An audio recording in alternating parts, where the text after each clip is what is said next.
사랑과 은혜가 풍성하신 하나님 아버지, 저희들을 향하신 하나님의 선하심과 인자하심에 진심으로 감사드리나이다.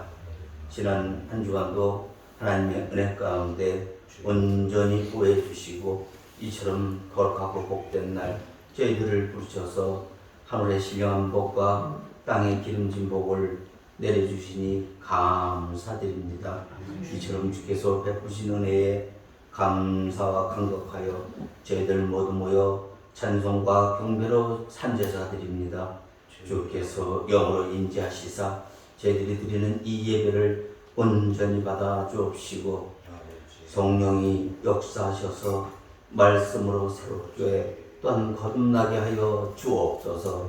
또한 성령의 충만하심이 저희들의 심령과 가정과 교회와 이 나라 민족의 삶 속에 넘치게 하여 주옵소서.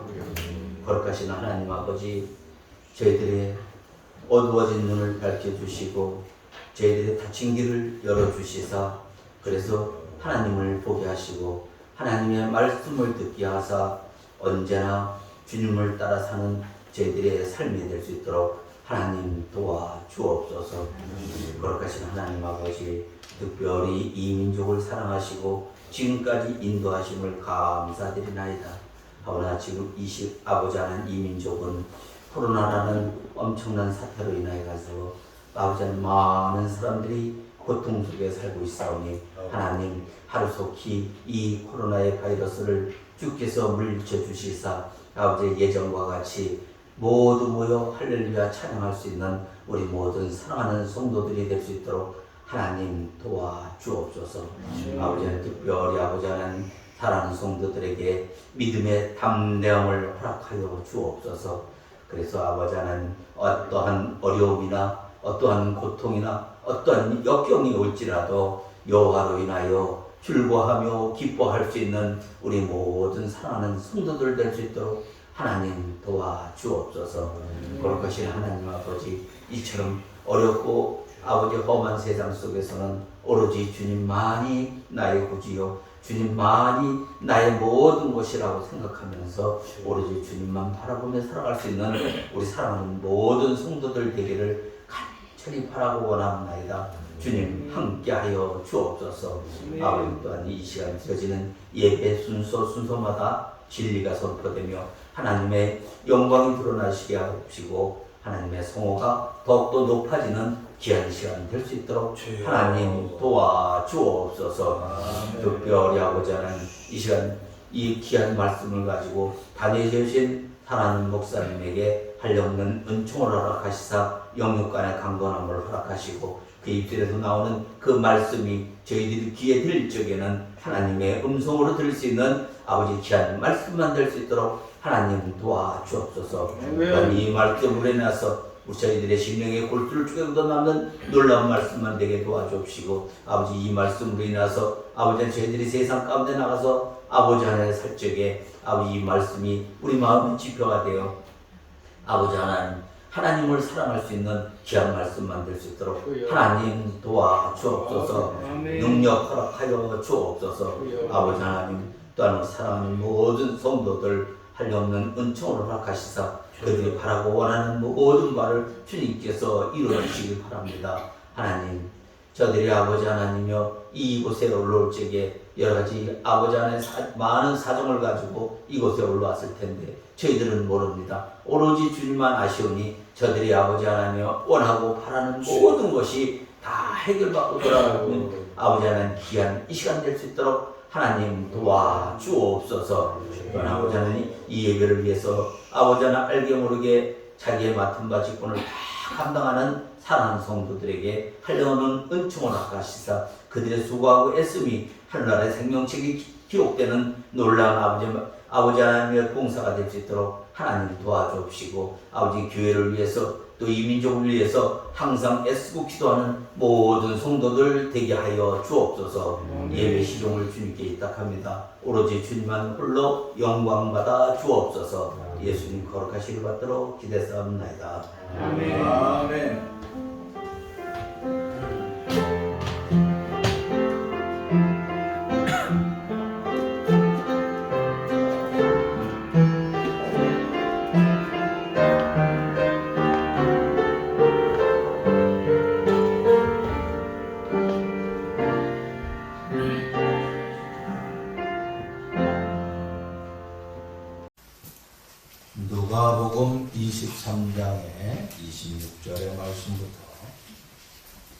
31절의 말씀까지 함께 공독을 하도록 합니다. 누가복음 23장. 제가 가진 성경은 138쪽이 되겠습니다. 누가복음 23장 26절에서 31절의 말씀을 함께 공독을 합시다. 그들이 예수를 끌고 갈 때 시몬이라는 구레네 사람이 시골에서 오는 것을 들어 그에게 십자가를 지고 예수를 따르게 하였다. 또 백성들이 그를 위하여 가슴을 치며 슬피 우는 여자의 큰 무리가 따르는지라. 예수께서 돌이켜 그들을 향하여 이르시되 예루살렘의 딸들아 나를 위하여 울지마시고 너희와 너희 자녀를 위하여 울어라. 보라 날이 이르면 사람이 말하기를 잉태하지 못하는 이와 해산하지 못한 배와 먹지 못하는 젖의 복이 있다 하리라. 그때에 사람이 산들을 대하여 우리 위에 무너지리라 하며 작은 산을 대하여 우리를 하라. 그런 나무에도 우리가 김치하고 마른 나무는 어떻게 되리고 하시니. 아멘. 우리가 살아가면서 모든 사람들이 반드시 해야 할 일과 해서는 안 될 일을 선택해야 되는 윤리적이고 신앙적인 책임을 가지고 있다고 하는 것입니다. 기독교인이야말로 할 일, 하지 않아야 될 일을 바르게 구분할 줄 알아야 됩니다. 그리고 꼭 해야 할 일이라고 하면 내가 싫더라도 해야 하는 것이 윤리적 결단이고 신앙적인 태도라고 하는 것입니다. 하고 싶다고 해서 다 해도 안 되고 하기 싫다고 모조리 거절해서도 안 되는 것들이 인간의 도리라고 하는 것입니다. 날씨가 무더워지면은 더위를 통하여서 우리가 입고 있는 옷 거치장스럽기 짝이 없지요. 그러면 훌훌 벗고 싶습니다. 왜? 벗으면 그래도 좀 시원하니까. 그렇지만은 옷을 입어야 하는 것이 사람이기 때문에 그럴 수가 없다고 하는 것입니다. 요즘 도로를 달리다가 보면은 신호등이 있음에도 불구하고 신호등을 무시하고 막 아이들을 데리고 건너가는 그런 사람들을 보면서 굉장히 참 그래요. 왜 지켜야 됩니까? 공중도덕이라고 하는 것, 교통이라고 하는 것, 우리가 짜여진 질서 속에서 내가 하지 말아야 될 것들은 하지 말아야 되고 해야 될 것들은 반드시 해야 된다고 하는 것입니다. 싫어도 할 일이 있고 억지로라도 할 일이 있음을 우리는 늘 기억해야 됩니다. 나는 오늘 본문을 통하여서 과거 예수님께서 2000년 전에 빌라도가 내린 사형사건 때문에 십자가를 지고서 골고다로 올라가신 그 주님의 모습을 생각해 보겠습니다. 또 그 모습을 생각하면서 그와 같이 되었던 사건이 어떻게 돼서 일어났는가? 진짜 하지 말아야 될 것을 행함으로 말미암아 주님이 십자가를 비참하게 지고 올라가신 그 모습을 생각하면서 오늘 우리들의 삶을 생각해보고 우리가 이 땅에서 주님의 십자가를 지기 싫어도 때로는 져야 될 때가 있다고 하는 것을 알고 바르게 끝까지 묵묵히 지고 주의 영광된 삶을 위해서 걸어갈 수 있는 우리의 삶이 되기 위하여서 말씀을 생각하고자 합니다. 빌라도가 누굽니까? 빌라도는 그 당시 유대 나라의 식민 통치하기 위하여서 로마에서 파견된 총독이라고 하는 것입니다. 우리나라로 말하자면 옛날에 일본의 총독이 중앙청에 와서 진을 친 것과 같은 이토 히로부미, 그가 우리나라에 와서 총독을 했던 것과 같이 유대 나라의 총독이 빌라도였다고 하는 것입니다. 이 빌라도 때문에 예수님께서 십자가에 못 박히셨다고 하는 것입니다. 그러면 그의 잘못이 무엇인가 하는 것들을 우리가 생각해 보면서 우리의 신앙을 다시 한번 점검해 보자 하는 것입니다. 첫째는 종교의 문제와 정치의 문제를 혼돈하고 있었다고 하는 것입니다. 그 당시 유대 나라 최고의 의결기관이 어디입니까? 우리가 사도행전, 마태복음 이런 걸 쫙 보았지만은 산헤드리공회예요. 산헤드리공회가 최고의 의결기관이에요. 그런데 산헤드리공회에서 예수의 제목을 밝히는데 신성모독죄라고 합니다. 신성모독죄가 산헤드리공회에서 확정이 됐습니다. 왜 신성모독이라 하느냐? 예수님이 누구의 아들이죠? 아니, 인간적으로 볼 적에 예수님이 무슨 직업을 가지고 있는 사람의 아들이에요? 목수의 아들이에요. 목수잖아요. 우리 잘 알아요. 야, 목수의 아들인데 어느 날 자기가 하나님의 아들이라고 하는 거예요. 응? 그러니까 이거 신성모독이라고 하는 거예요. 사람의 아들이 어떻게 신의 아들이냐 이거야. 나는 하늘로서 보냄을 받았다 말씀하였습니다. 나를 본 자는 아버지를 보았다 그랬습니다. 이 말씀을 통하여서 저들이 머리를 숙이는 것이 아니라 오히려 산헤드리공회에 고소를 하고 이것을 트집 잡아가지고 이것은 신성모독이라 하면서 몰아세웠다고 하는 것이에요. 어떻게 보면은 유대인들은 그럴 수가 있어요. 그죠? 유대인들은 자기들이 봤을 적에 어린 시절 봤으니까 계속 그럴 수가 있겠지요. 근데 이 판결의 모든 권한은 누가 가지고 있어요? 천도의 판결하는 판결자가 가지고 있잖아요. 그가 누구예요? 빌라도예요. 빌라도는 누구 사람이에요? 로마 사람이에요. 유대 사람이 아니고 로마 사람이다 이거예요. 그러면 로마의 사람으로 볼 적에 예수님을 갖다가 신성모독죄에 몰 수 있겠느냐 하는 거예요. 제 말은. 왜? 그들이 섬기는 것은 로마는 로마의 황제가 신으로 믿었어요. 그러니까 로마의 신을 갖다가 욕되게 하거나 그를 매개한 적이 없기 때문에 예수님을 갖다가 신성모독죄로 본다고 하는 것은 잘못됐다고 하는 거예요. 그런데 빌라도는 예수님을 갖다가 사형언도를 내렸다고 하는 것이에요.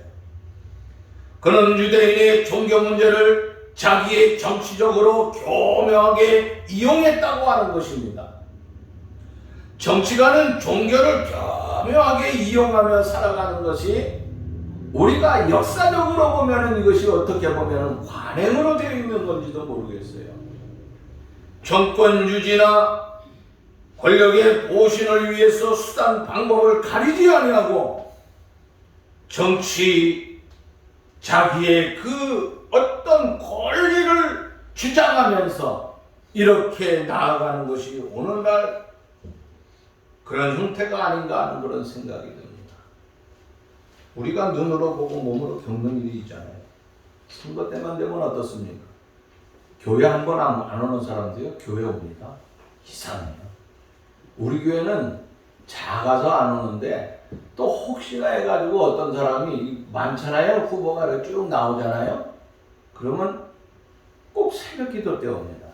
근데 새벽 기도 때 왔다가 실망을 해. 몇 사람 없으니까. 좀 사람이 많아야 되는데 저 교회 그래도 있겠지 하고 와. 새벽에 오는 사람이 있어요. 누구라고 얘기하지 않겠는데 꼭 우리 교회 새벽 기도 온 사람은 꼭 당선되더라고. 새벽 기도 안 오는 놈은 떨어지는 놈이야. 새벽 기도 와서 목사님 하고 인사하면서 나를 언제 봤다고 지가 목사님, 나를 언제 봤다고 자기가 기도해달라고 그래. 그런 사람이 있어요. 근데 과거에 제가 이제 그 젊었을 적에는 동원교회 다녔으니까 그때는 동네에 정치하는 사람들은 죄다 오더라고요. 교회가. 그래도 지금은 수백 명 되는 교회들이 많지만은 옛날에 제가 전도사 때만 해도 한 7, 800명 되는 교회는요, 노양에 한 교회, 두 교회뿐이 없어요. 그러니까 굉장히 큰 교회였어요. 그 당시만 해도. 그런데 그러다가 보니까 사람들이 와서 굽실굽실하죠. 기독교인이면서도 선거철만 되면 절에 가서 벌써 절하는 장로님들도 있더라고. 권사님들도 있고. 요즘은 여자들도 있으니까. 아유, 자기를 변신시키는, 종교를 변신시키는 사람들이 선거철마다 나오는 것 같아요. 정치가 종교를 이용하려 들여오면은 안 된다고 하는 거예요. 종교가 권력 주변에 맴돈다든지 야합을 하면은요, 결국 둘 다 타락해. 종교도 타락하고 정치도 타락하게 되는 거예요. 종교는 어떤 면에서요, 정치를 간섭할 수 있어요. 감독할 수 있어요. 종교는. 그러나 종교가 정치 권력을 장악한다든지 그들과 손을 잡는다고 하는 것은요, 결단코 옳은 일이 아니에요. 그래서 이쪽이든 저쪽이든 잡는 것이 아니에요. 종교는 늘 하나님 앞에 바르게 서면서 우리가 잘못되었을 적에 지적을 하고 간섭을 할 수는 있지만 여기저기 야합을 하는 이런 행동을 해서는 안 된다고 하는 것입니다. 빌라도의 경우처럼 예수의 사건을 통하여서 자신의 권력을 유지하기 위하여서 수단 방법을 가리지 아니하는 것, 이거 용납해서는 안 된다고 하는 것입니다. 그래서 빌라도는 그 일 때문에 큰 실수를 저질렀다고 하는 거예요. 요 몇 가지 일을 쭉 보면 돼. 그래서 우리가 신앙 고백을 할 적에 뭐라 그럽니까? 본디오 빌라도에게 고난을 받았어요. 이게 굉장히 중요한 거예요. 빌라도는요, 지옥에 가서도 시끄러울 것 같아, 내가 보는 거야. 오고 오는 세대에 끊임없이 계속해서 빌라도에게 고난을 받았어. 빌라도에게 고난을. 내가 세상 떠나고 하나님 앞에 간 다음에 내 뒤에 오는 손주나 증손주나 고손, 이들이 계속해서 뭐라 그래요? 본디오 빌라도에게 고난을 받아. 본디오 빌라도에게. 바로 요런 것 때문에. 둘째는 기회가 또 있었어요.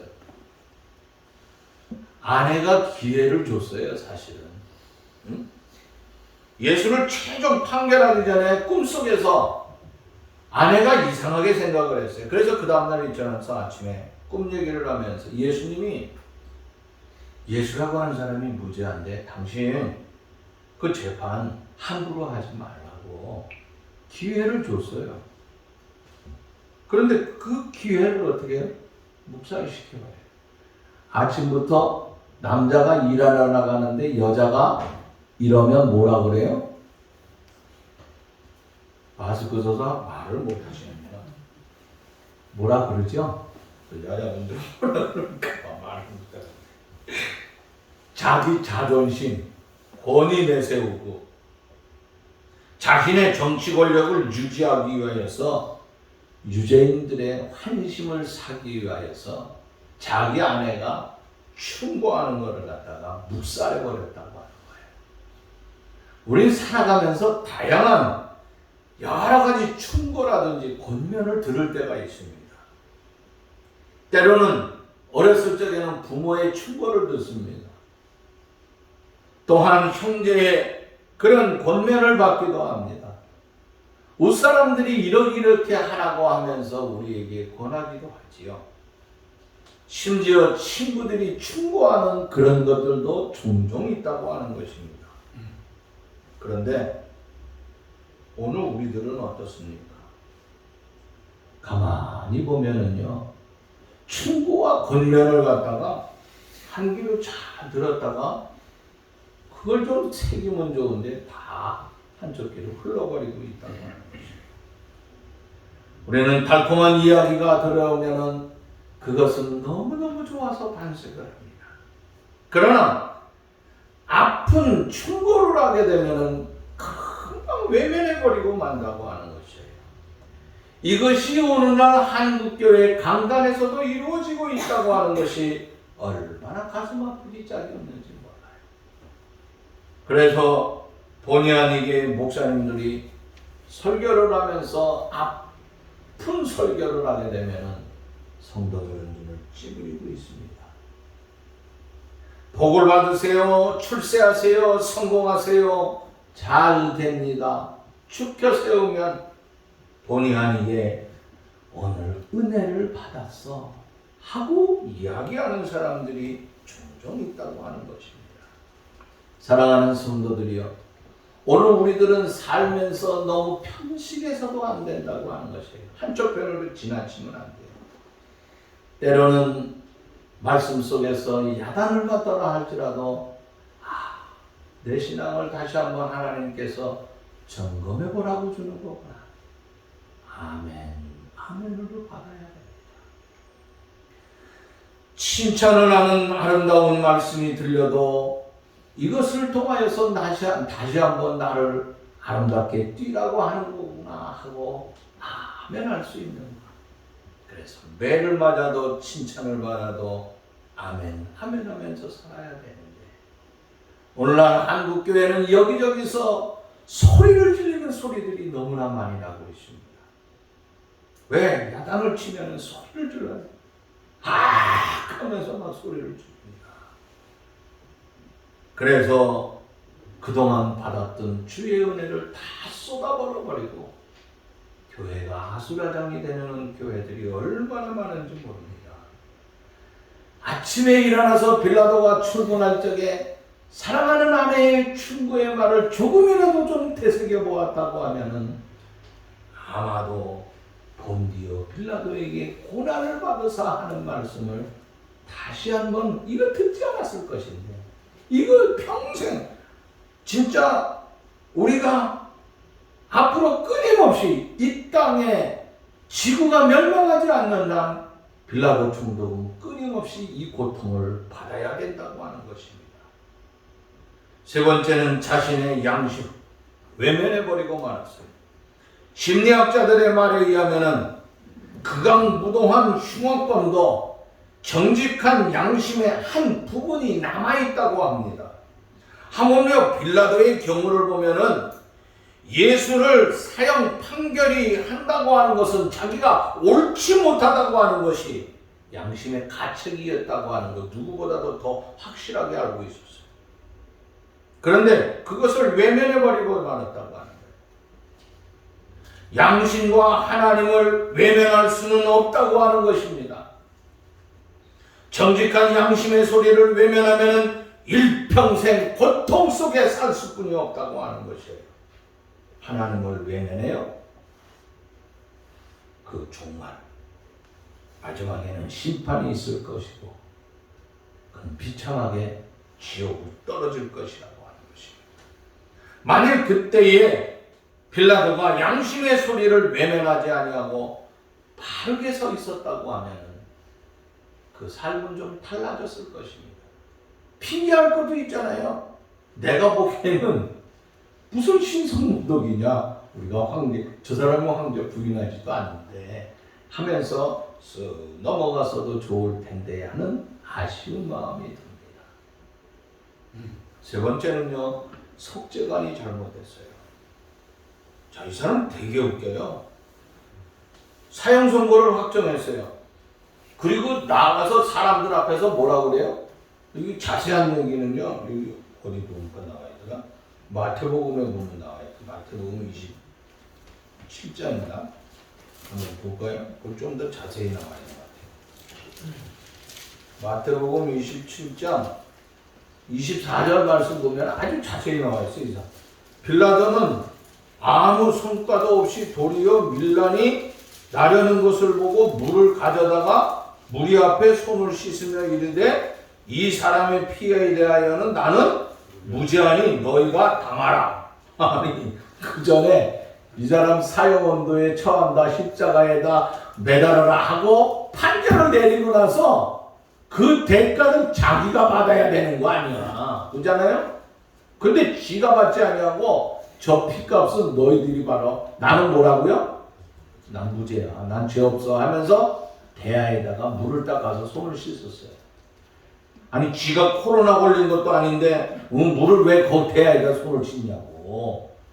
대야에다 손 씻는 거는 우리가 육신에 바이러스 같은 거 막기 위해서 씻는 것이지 자기 죄가 씻어지는 것이 결단코 아니라고 하는 거예요.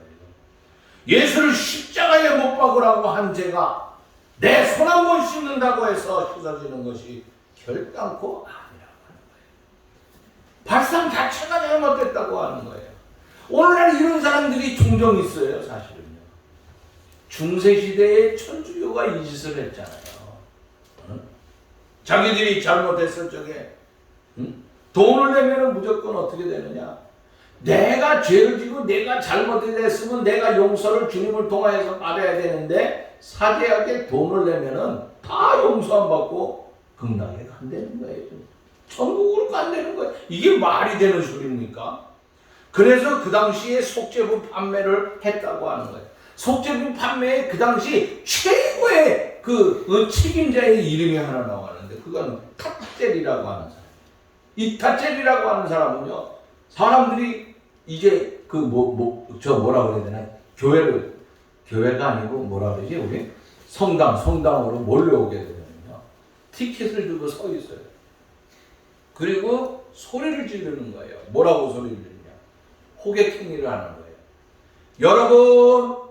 여러분의 돈 떨어지는 소리만큼 음부에 간 영혼의 모든 사람들이 낙원으로 올라갑니다. 여러분이 돈을 많이 떨어뜨리면은 여러분의 할아버지, 여러분의 증조 할머니들 다 지옥 갔던 사람들 음부에서 천국으로 이주합니다 하고 호객행위하는 거예요. 이게 성전 밖에서, 성당 밖에서, 우리 성전이라고 하면 안 되는데 자꾸 성당 밖에서 그와 같은 일을 행하고 오는 사람들이 그 일을 해가지고 그 티켓을 사가지고 우리 할머니, 우리 어머니, 누구 같은 거, 지옥에 같은 거 다 올라오는 것을. 여러분, 천국행 티켓을 산다고 해서 천국으로 가는 것이 결단코 안 된다고 합니다. 선을 행하고 공적을 쌓는다고 해서 되어지는 일이 결단코 아니라고 하는 거예요. 하나님의 무궁한 큰 능력, 큰 사랑, 그게 뭡니까? 이 땅에 예수 그리스도를 보낸 거예요. 새벽에 우리가 말씀을 보고 있어요. 새벽 기도 때 오면은 에베소를 통하여서 구원론을 공부하고 구원론을 공부하면서 교회론에 대해서 생각을 하고 있어요. 얼마나 하나님의 축복인지 몰라요. 그런데 이것을 갖다가 세상적인 힘으로다가 천국에 간다. 아니, 의인을 죽이고 나서 손 씻는다고 해서 모든 것이 해결되어 빌라도는 보통 잘못된 것이 아니에요. 마지막에는요, 다수의 소리만 들었어요. 자기가 들려오는 다수의 소리에 그만 굴복해 버리고 말았다고. 가능하면 예수를 석방할 생각을 여러 번 했어요. 이 사람이. 그 앞에 누가복음 23장이나 전부 마태복음 27장에서도 그렇지만은 이 사복음서에서 계속해서 나오는 것들이 있어요. 그것이 뭔 줄 압니까?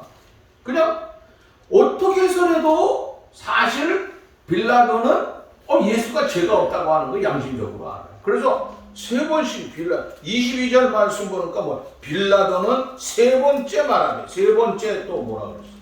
응? 20절 말씀, 빌라도는 예수를 놓고자 하여 다시 그들에게 말하되, 그 소리를 지르니까 또 겁먹어 세 번째 또 이 사람은 무슨 악한 일을 하였느냐 하고 또 이렇게 얘기하고 있어요. 여러 번 사실 그렇게 이 유대인들과 그 지도자들을 계속해서 설득을 하려고 하였지만은 설득이 안 되니까 막 소리를 막 지르고 막 아우성을 치고 막 그러니까 그만 거기에 굴복해버리고 만 거예요. 그래서 23장 23절 말씀 보니까 저희가 그들이 큰 소리로 재촉하여 십자가에 못 박기를 구하니 그들의 소리가 이긴지라. 그 다음 뭐라고 했어요? 이에 빌라도가 그들이 구하는 대로 하기를 언더 십자가에 못 박으라 이거죠. 응? 이야, 다시 그들에게 굴복하는 거예요. 여러분, 다수의 의견이 민주주의 정치의 성격이긴 하지만은 민주주의는 다수의 결정을 따르고 순응해야 하지만은 그러나 때로는 다수의 결정이 바로 이와 같이 예수님을 십자가에 못 박으라고 하는 압력이 될 수 있다고 하는 것을 우리는 똑바로 알아야 된다고 하는 것입니다. 하나님의 세계는 하나님의 뜻을 따르고 그 결정을 따르는 신본주의적인 삶이 지배를 해야 된다고 하는 것입니다. 빌라도는 대중의 소리와 그 결정에 굴복을 하고 말았다고 하는 것이에요. 이러한 빌라도의 잘못은 사형 원도 때문에 결국은 예수님을 십자가 골고다에 끌고 올라갈 수뿐이 없었다고 하는 것입니다. 예수님은 피곤에 지친 몸을 이끌고 십자가에 그 형틀을 붙잡고 언덕을 올라갑니다. 그런데 그 골고다의 언덕은요, 그때나 지금이나 경사가 져가지고요, 걷는 것이 그렇게 쉬운 편이 아니에요. 지금은 그 골고다 언덕 올라가는 길에 양쪽에 누가 있냐면 그 중동 사람들, 아랍 사람들이 쭉 서가지고요, 예수님의 십자가 팔아먹고 있어요. 응? 예수님 팔아가지고 그놈들이 지금 돈 벌고 있어요. 관광객들이 가면은요, 그것들 일불, 이불 막 이러면서 팔고 있더라. 경사진 언덕을 올라가다 보면 오르기가 힘이 드니까 주님께서 쓰러지고 또 쓰러진다고 하는 것이에요. 그때 예수님을 채찍질하며 뒤따르던 군병이 갑자기 주변을 둘러봅니다. 그러더니 그 옆에 보니까 어떤 놈이 하나 키가 크고 장정 아주 대단한 사람이 있는 거예요. 그래서 너 일로 와 해가지고 예수님 대신해서 너 십자가를 쳐라 하고 그에게 명령을 내립니다. 이 사람은 느닷없이 그 동네 왔다가 느닷없이 벼락을 맞은 거예요, 사실은. 그죠? 그래서 느닷없이 상상을 못한 그 십자가를 친 거예요. 그 사람의 이름이 누구예요? 구레네 사람 시몬이라 하는 사람이에요. 이 구레네라고 하는 동네, 현재 트리폴이라고 하는 동네인데,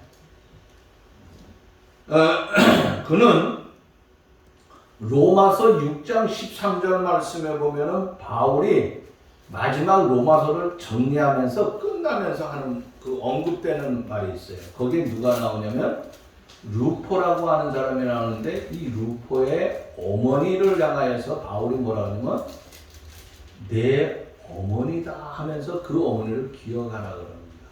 그러니까 바울에게 있어서 루포라고 하는 사람이 있는데, 루포가 바울의 그 선교하는데 동력자라서 굉장히 많이 도와주고 서포트해주면서 이런 역할을 한 사람이에요. 바로 이 루포의 아버지가 누구냐면 구레네 사람 시몬이라고 하는 거예요. 이야. 구레네 사람 시몬은 예수님의 십자가를 대신 졌어요. 그의 아들 루포는 보면은 사도 바울을 돕는 디모데와 같은 동력자의 역할을 했다고 하는 거예요. 우리가 여기서 아름다운 부자의 신앙적인 전승을 볼 수 있다고 하는 것입니다. 그 당시 예루살렘에는 구레네 사람들이 모여있는 회당이 따로 있었다고 그래요.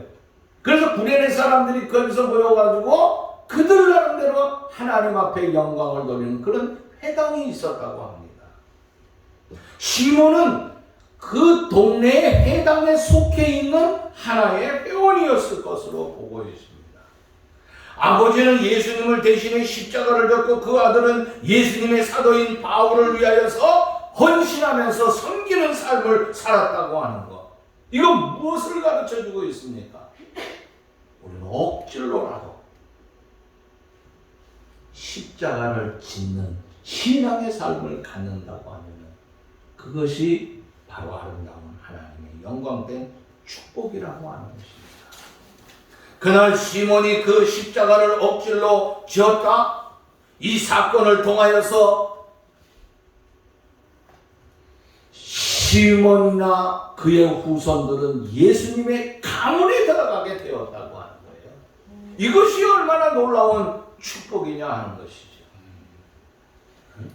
오늘 여기 26절의 말씀 보세요. 그들이 예수를 끌고 갈 때에 시몬이나 구레네 사람이 시골에서 오는 것을 붙들고 그들에게 그에게 십자가를 지어 예수를 따르게 하거라 하면서 말씀하고 있어요. 여기 시몬이 억지로 십자가를 졌다고 하는 것은 오늘 어떻게 보면은 가다가 재수가 없어서 거기 걸려들었는지도 모르겠어요. 이 사람이 뭐 예수님의 12 제자 중에 한 사람입니까? 아니잖아요. 그런데 예수님과 무슨 뭐 옆에 동네에 살아가지고 무슨 깊은 인연을 맺으면서 살아간 사람도 결단코 아니라고 하는 거. 그런데 십자가에 가까이 있다가 그리고 보니까 덩치도 크고 하는데 이 사람 혼자 지고 가기가 너무 힘드니까 너 이리 와 해가지고 꼼짝 못하고 그 십자가를 쳤다고 하는 거. 어떻게 보면 참으로 안타깝기 짝이 없지만 억지로라도 십자가를 쳤다고 하는 거. 그러나 그 십자가를 지고 예수님은 어떻게 해요? 아 이거 뭐야 하면서 벗어 던진 것이 아니에요. 뭐라고 그랬어요? 십자가를 지워 예수를 따르게 하더라. 따르게 하더라. 그러니까 여기 예수님의 십자가를 지고서 따르게 한다. 따르게 한다고 하는 것은 무엇을 말할까요? 예수님이 앞에 있어요? 뒤에 있어요? 따르니까 나를 따르라고 하면서 뭐야? 뒤에 있는 것 아니에요. 그러니까 예수님은 앞에 있고 나는 뒤에서 따라가는 것이에요. 싫든 좋든 원하든 원치 않냐든 억지로라도 우리가 십자가에 우리 그리스도인들이 이 땅에서 좀 질 수 있는 그런 삶이 필요하다고 하는 거예요. 십자가를 지고 주님을 섬기고 십자가를 지고 교회를 섬기며 우리가 나아가되 주님보다 앞서 나가면 안 되는 거예요. 시몬이 주님의 뒤를 쫓아 십자가를 졌던 것처럼 우리도 철저하게 주님 뒤에서 주님을 따를 수 있는 그런 삶이 되어야 된다고 하는 거예요. 이단이라고 하는 게 뭡니까? 처음에는 주님 따르다가 나오세요. 내가 앞설게요. 자기가 주인 노릇하는 거예요. 자기가 주님이고 자기가 하나님이 된다고 하는 것이에요.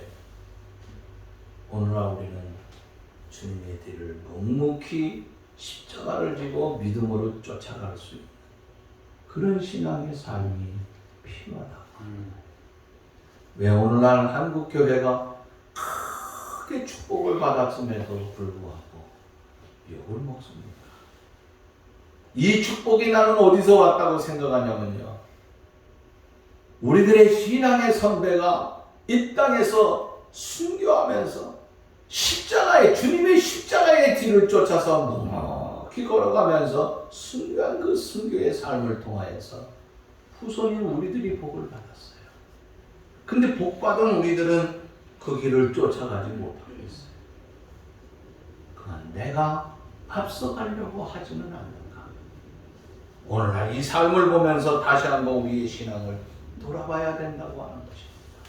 예수님 때문에 고통이 있고 예수님 때문에 손해를 보고 예수님 때문에 견뎌야 하는 시련과 시험 이런 것들을 의미하고 있다고 하는 거예요.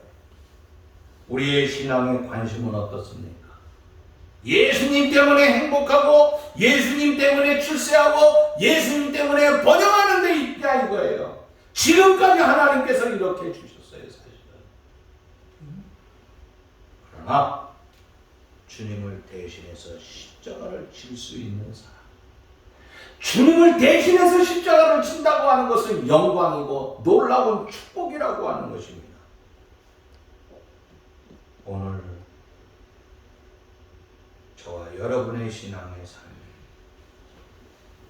우리가 우리의 삶을 한번 돌아다보면서 하나님 앞에 좀 더 내가 십자가를 바르게 졌는가, 내가 십자가의 길을 걸어갔는가, 고난주간에 한번 생각해 볼 수 있기를 바랍니다. 사복음서에 보면은요, 이 사람이 엄격결에 십자가를 졌는데 그 십자가를 지고 가면서 마태복음이나 마가복음, 누가, 요한 어디를 봐도요, 아, 나 이거 아니야, 나 이거 벗어버렸는데 날 왜 여기 이끌어와? 그러면서 항변하고 불평하면서 던져버렸다는 말은 하나도 없어요. 그냥 묵묵히 뒤를 따라갔다고 하는 거예요. 나는 이 모습을 보면서 작년에 계속해서 그 아브라함에 대해서 한 1년 동안 제가 새벽 기도 때 했어요. 아브라함만 가지고. 거기에 보니까 가장 클라이막스가 뭐냐면 하나님께서 아브라함을 통하여서 믿음의 조상이 되고 근원이 되게 하였지만은 가장 클라이막스가 뭐냐면 자기 아들 이삭을 데리고, 어린 이삭을 데리고 그 모리아산으로 가잖아요. 근데 모리아산으로 가면서 이삭이 아무 말 하지 않아요. 그 젊은 나이에 나 이거 벗어버릴래, 이거 응? 이거 뭐야 하고, 아버지 나 이거 안 갈래 하고 그럴 수 있는데 묵묵히 쫓아가는 이삭의 아름다운 모습, 그것이 이 말씀을 보면서 제가 이것이 자꾸 떠오르게 되더라고요. 여러분, 우리는 어떻습니까? 하기 싫은 것도요, 억지로라도 질 수 있는 십자가. 이거는요, 내가 축복을 받는 것이 아니라, 물론 나도 복을 받겠지요. 그러나 내가 그러고 나면 누가 잘 돼요? 내 후손이. 하나님께서 가만히 두지 않는 거예요. 내가 지금 당하는 고통, 이 아픔 힘들고 어렵지만 누구 때문에 당해? 주님 때문에 당한다고 하면 나를 주님이 가만히 안 두실 거예요. 그래서 대한민국에서 예수 믿는 사람들 치고 못 사는 사람이 어디 있어요? 굉장히 잘 살게 됐어요. 그래서 큰 교회가 다 어디 있어요? 강남에 있어, 강남. 작은 교회 어디 있어요? 방화동에 있어요. 못 사니까 잘 살게 하려. 이럴 때는 아멘 해도 되는데, 아멘 하는 사람은 가난해 줄 거야. 뭐야. 야, 여러분, 우리 주님의 십자가를 한 주간 동안 좀 기억합시다. 그동안은 우리가 주의 십자가를 그냥 잃어버리고 살았는지 모르겠어요. 우리의 신앙의 조상의 덕분 덕분에 이마침 이 자리까지 오지 않았어요. 그렇다고 하면 이제 우리도 한 주간 동안 고난주간을 통하여서 주의 십자가를 기억하고, 십자가 위에는 반드시 뭐가 있어요? 부활이 있어요. 부활. 죽음의 무덤 가운데 갔다 부활이 있어요. 그러니까 그거 생각하면 어때요? 고난당하는 거 힘들게 인상을 쓰면서 고난을 이겨내는 게 아니에요. 웃으면서 기쁨으로, 즐거워하며 자신감이 넘치는 거예요. 왜? 우리 앞에 이 고난은 고난으로 끝나는 것이 아니라 뭐예요? 그 후에 영광의 삶이 있기 때문에.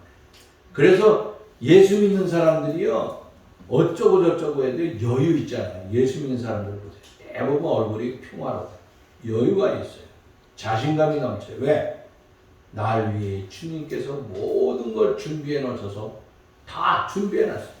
마지막에는 우리를 붙들어서 어디로 가요? 천국으로 인도하기까지 하요. 그러니까 그런 영광의 삶을 바라보니까 여유가 있는 거 아니에요. 응? 그런 아름다운 삶의 길로 걸어간다고 하는 거. 다시 한번 생각해 보면서 여유 있고 겸손하게, 그러면서 무언가 베풀면서 살아갈 수 있는 그런 아름다운 삶이 되어진다고 하면은 이 고난주간의 삶은 아름답겠다. 다시 한번 생각하면서 우리가 우리에게 주어져 있는 그냥 빌라도 총독과 같이 그냥 얍삽하게 자기 어떤 고난을 챙기기 위해서 자기 이익을 챙기기 위해 살아가는 사람이 아니고 묵묵히 구련의 시몬처럼 어떻게 보면 억지로 줬어요.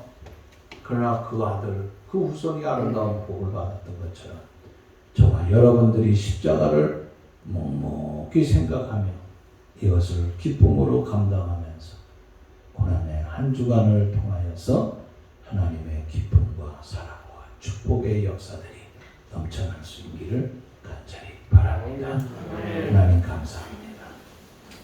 우리에게 주신 말씀, 우리는 한 주간 동안 이제 고난의 십자가를 생각하며 살아야 되겠사온데 십자가는 우리에게 아픔이 아니고 그 위에 영광과 축복이 있음을 믿습니다. 많은 사람들은 내가 지금 해야 할 일, 내가 이거 하지 말아야 될 일인 줄 알면서도 나의 무리들, 내 당, 내 이익을 위하여서 잘못 행하는 삶을 살아서 세상을 시끄럽게 만들어 놓았습니다. 주님, 우리는 아프고 힘들지만은 믿음으로 주님의 어려운 길을, 십자가의 길, 고난의 길을 쫓아 믿음으로 살다가 주님이 주시는 무궁무진한 축복의 삶을 마음껏 다 누리는 복된 성도들 다 되게 해 주옵소서. 예수님의 이름으로 기도합니다.